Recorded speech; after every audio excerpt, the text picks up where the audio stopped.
Hello, everyone. This is Dino Chris from Prehistoric Facts, and this is a Q&A episode, so let's actually get started, shall we? So, Luke, your questions. First one, why did Walking with Bees say that Basilosaurus was 60 tons? Where did they get such an estimate from? Well, I believe how they got this was probably from a paper that was way back in the 90s, or otherwise probably more likely late 90s, is estimating like how large Basilosaurus could get. Now, Basilosaurus would actually be between 40 to 55 feet in length. And so 60 tons, so they're actually probably estimating this more likely in terms of like, was it a bulky animal? You know, was it a bulky whale, you know, where it had a lot of mass and it actually could be able to be that big?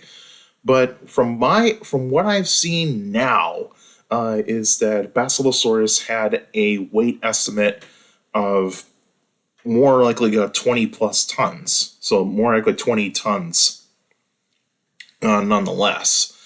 20 tons to 30 tons. Now 60 tons is really pushing it. That's kind of saying that like this animal could actually be as large as a blue whale, which is not the case. I believe this was probably due to a very dated research paper back in the mid to late 90s, and they actually just used that as like, oh, this must be what this animal probably weighed. But really it didn't. It would never get that big. Never get that heavy. That was really, really overestimating it. So wherever that paper came from, it's probably not something that's too relevant right now. It's more of like, it was in the past, and we can move on from it. Your next one. Why didn't Jurassic Fight Club use Livyatan instead of Brigham Phi Center? I believe it was because Livyatan wasn't fully described yet. I think Livyatan was described, in the early 2010s, because Jurassic Fight Club came out around 2008, or 2007, 2008. And so it really is more of like the timing of like when some of these descriptions came out, because Brigham Phi Center, Shigensis was a fully described species by the 90s. Livyatan, there was some fossil material of Livyatan, but it was not fully described yet. So it took a while for paleontologists to actually figure out like, okay, this is a new species of whale, toothed whale. And I believe that's how it went, is that Livyatan was not fully described yet. That's what I can actually guess out of that. Your next one. This might seem like a strange question, but still something I've been wondering recently. Do you believe that paleontology community has a toxic side? What I mean is, do you ever see many people have arguments with each other in comment sections, for example? Absolutely. I would actually say that the toxic people in social media in terms of the paleontology community is more likely from the awesome bro. Is from the awesome bro crowd, where they just want to see animals just fighting each other.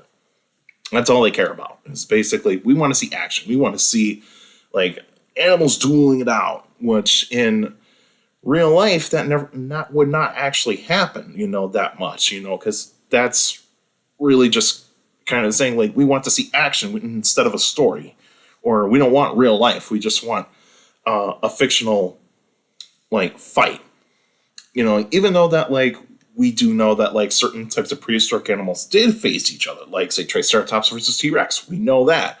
Allosaurus versus Stegosaurus. We know that. We know those animals battle each other out, but it's mainly due to like, okay, was which one of these were actually adults and which ones were actually juveniles? That's the main question. I would also say that there's some people that just don't like new stuff that's actually being put out in terms of paleontology, but that's settled down a little bit more because like there's a lot of people that are like being okay with like the research coming out, especially like say, for example, Spinosaurus. Spinosaurus has gotten through a lot of changes over the past 20 years. because over the past 20 years, Spinosaurus has gone through so many changes. And you can make the case of that, like, there's people that did not like a lot of these changes because, they keep going. They keep on going. It's like, Spinosaurus just keeps changing. Why are they actually ruining it? And then I go, like, it's not ruining it. It's more likely is that we're starting to see more fossil material come out of this animal. It's just that the animal is no longer what it used to be 20 years ago. It's just that you have to let go of the past, even though that the past one might seem cooler, but it is not the most accurate version of the animal. Because, like I say, look back at 2001 when Jurassic Park 3 came out. At that time, that was an accurate depiction of Spinosaurus. At that time.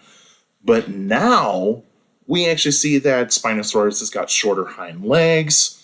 It has a more crocodilian-like snout, like all Spinosaurids do. It has a smaller. It kind of has a crest on top of its head. Small one, by the way. The sail is not like a half circle anymore. It's kind of like a different type of shape, and also the tail. The tail is kind of almost like a paddle-like in a way, kind of almost paddle-like. And so that's why I think a lot of people were like, why is Spinosaurus going through so many changes? And like, that's what's happening. But yeah, I mean, like, it's gotten better over the years, but like, there's still some people that just want to argue for the sake of arguing, because that's what they like to do, is argue for the sake of arguing. And that does need to stop, because, like, how many times have I actually had to answer to people that like, like,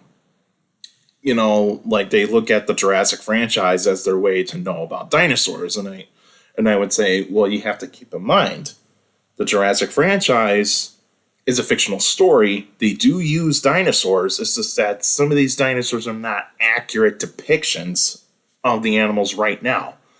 Because, like, back then, like back in 1983, at the time, they were actually fairly accurate for that time. But now, as we actually look back on it, I go, like, okay, there's some things that are just not accurate. Even though that it's still a fantastic movie. It's still a fantastic movie. It's still my favorite movie of all time, the 1983 Jurassic Park. It's just that you gotta take everything that was put in there with a grain of salt. Take it with a grain of salt. Don't actually take everything that is in there as like, say, it's accurate. Like T-Rex's vision, that's not accurate. The overall size of T-Rex throughout the Jurassic franchise has changed a lot. And so you got to take a lot of that with a grain of salt. And also the overall designs of some of the dinosaurs, you got to take it with a grain of salt. That's always, you got to do that. Always got to do that. But yeah, that's a really good question, Luke. I appreciate that question. All right, Nicholas, your questions. Which of these long-necked sauropods that are largest in North America, that is the largest in North America? Supersaurus, Diplodocus, Sauroposeidon, and Ouranosaurus. I believe Sauroposeidon is the heaviest. Even though that Supersaurus is longer than the others, but even though you can make the case that right now it's Diplodocus, because once used to be Seismosaurus is now a new species of Diplodocus, and so yeah, so like Sauroposeidon, I would say, would be the heaviest. Appalachiosaurus would be really, really close, but it's not as heavy as Sauroposeidon. But it's actually a really good question. Who would win in the fight between Triceratops and Torosaurus? So two ceratopsians that are from the same time, same places. But even though there's differences, Triceratops is the heavier one of these two ceratopsians. Torosaurus has got the longer skull. But the thing is that I think Triceratops will win this one because, like, overall strength. Because Triceratops is slightly larger, and of course you got the weight the mass of Triceratops is way more than Torosaurus. Torosaurus would not stand too much of a chance against Triceratops. It might get in a blow, but then it's just that like when you talk about strength, like this is like comparing like in terms of like say Superman versus say what would be a good strong character? I'd probably say Captain America. You know, like Captain America stands no chance against Superman. Stands no chance against Superman because Superman is way stronger, and also it's got all these different types of abilities. Whereas like Captain America, like he has like superhuman strength as well, but it's not as to the height of like say Superman. Like not even close. And so yeah, I would actually say Triceratops would actually win this one, hands down.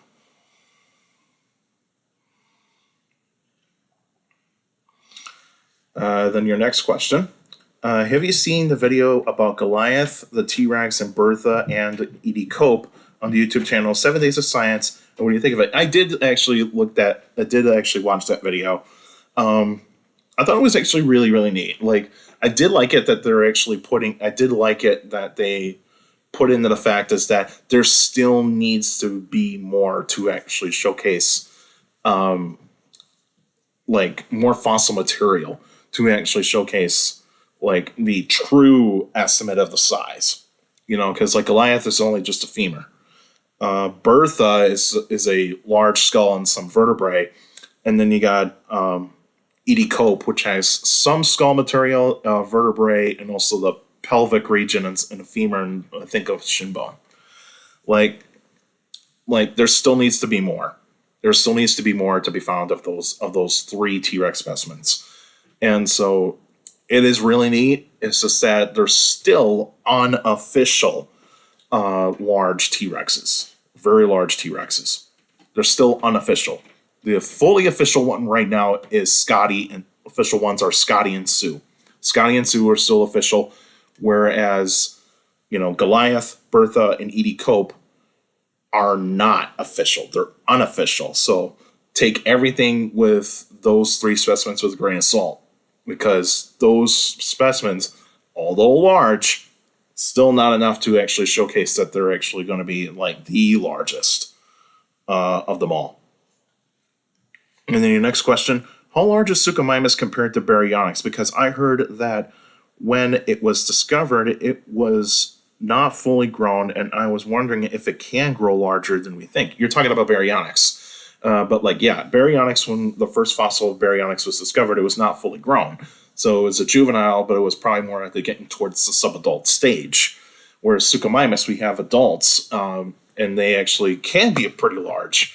So Baryonyx's estimated size is actually differed for many years, but Baryonyx is still slightly smaller than Suchomimus. Suchomimus has more weight, and even though that, like, I would say Baryonyx is the more slender of all the Spinosaurids right now, but like we need to know more evidence about like what could be the true size of Baryonyx.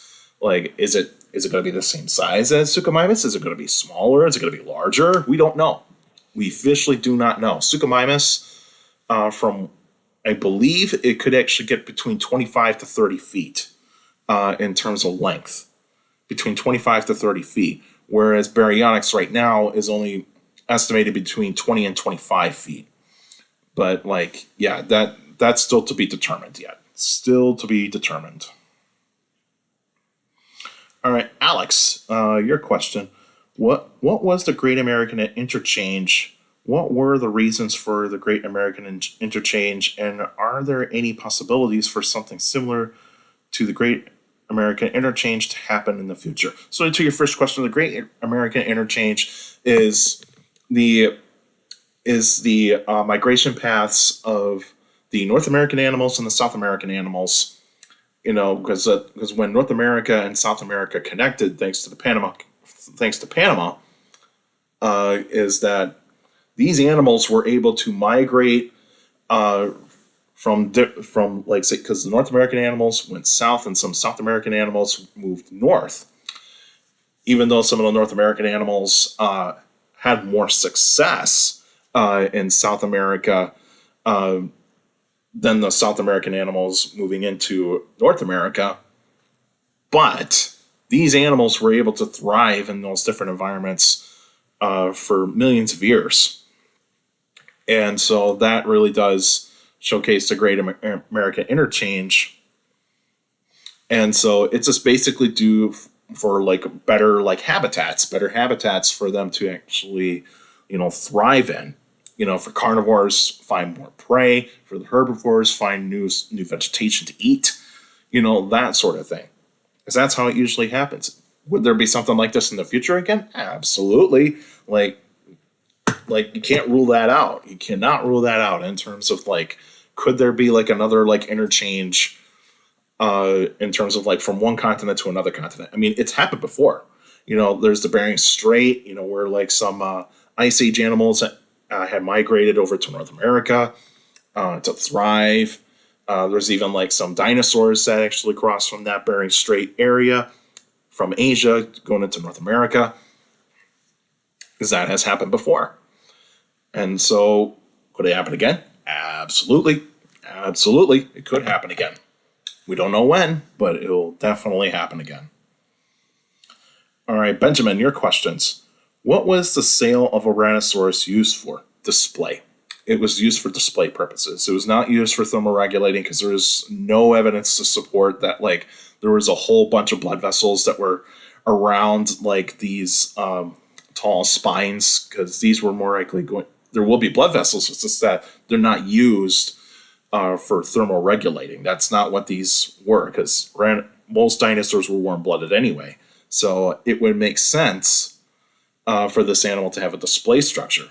So that large sail is basically used as a display structure. Is the crest of Corythoraptor designed for display? Absolutely. It is definitely designed for display. Because you see, Corythoraptor is a type of oviraptorid, and it's got a crest on top of its head, and it would actually be using that for display. Now, if you were talking about, say, Corythosaurus, it's not only just a display structure, but it's also used to amplify the sound of the animal. But Corythoraptor, that crest is used for display. Why did Heterodontosaurus have fangs? I believe this is mainly due to many types of things. One is that it's probably these canines were probably used to actually slice or cut vegetation. That's the first purpose. The second purpose is probably to show off these teeth against predators.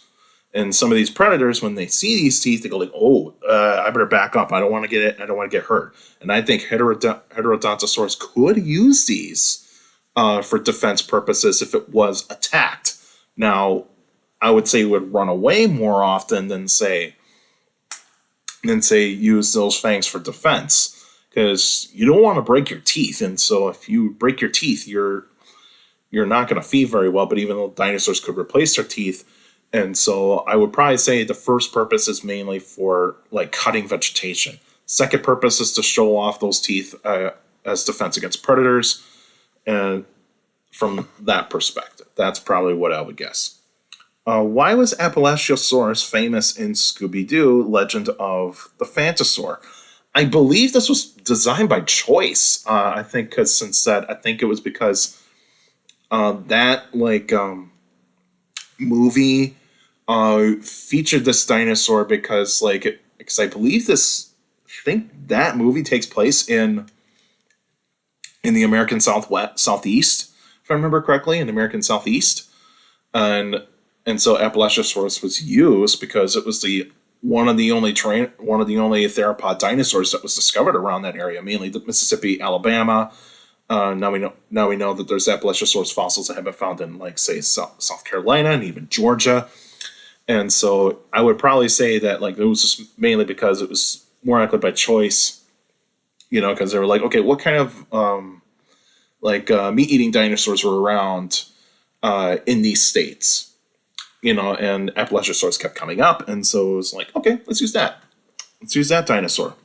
I think it was just mainly just a choice. I wouldn't actually say there's great reason for it. I have not seen the full movie.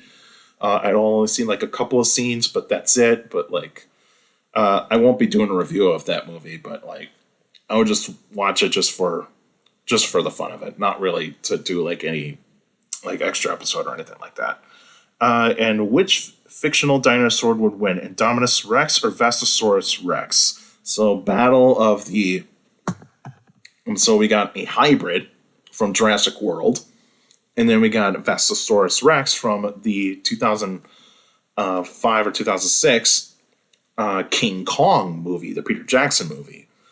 And from these two animals, I would probably have to give it to Indominus Rex, because Indominus Rex has got those really long arms with those big claws. It's got the large teeth, and also it's got like the brain of a raptor. And it's going to be, when fully grown, it's going to be bigger than Vastosaurus Rex. And so, like, yeah, I would probably say Indominus Rex, because, like, it's smarter. It's also got the weaponry. Like, Vastosaurus Rex could get in a blow. It's just that I would probably say that, like, that Indominus Rex is more likely going to do a lot more damage to Vastosaurus Rex. That's the only reason. Claws and those teeth and the brain. That would be the main reason. That would be the determining factor. All right, that's it for now. Now, next week will be I believe it's either a special episode or an extra episode. I can't remember. I would have to take a look at that. I believe it's a special episode, so I'll let you guys know what kind of prehistoric animal I'm going to talk about. Or otherwise, if it's an extra episode, it's going to be a book review, and I will actually let you guys know. I will tell you guys through a post on YouTube and other social media what book I will be reviewing. And so, well, actually, no, it's actually the Dead Sound. It was the Dead Sound Dinosauria. It's the Dead Sound Dinosauria review. So I'll watch all the videos from season 1. Season 2 is coming out pretty soon. And so, yeah, that would be the extra episode. So the book review will be in May. I would actually have 2 book reviews in May. Or 2 book reviews it's in a row for 2 months. So it would be the first book that I have, and then the second book will be in June. And I think I will do another extra episode later this month of talking about the Walking with Dinosaurs trailer. And there has been news of when the release date is coming, and of course who's narrating it.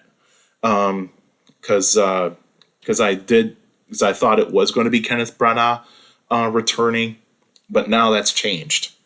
That has changed. And so, yeah, I'll talk about the Walking with Dinosaurs 2025 season trailer in another extra episode. I'll probably post that on a weekend. I don't know when that's going to be yet, but that will happen. But that's all the questions I got for you today, and it's either going to be a special episode or an extra episode. Let you guys know what that one is sometime this weekend.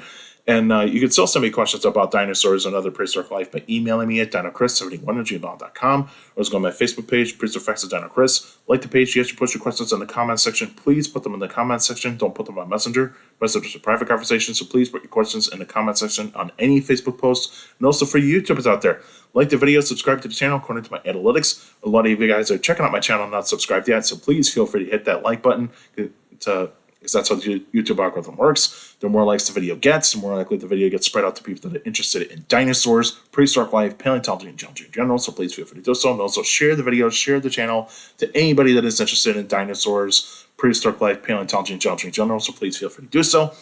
And also you can hit that notification bell, and so that way you can get notified of every video that comes out weekly.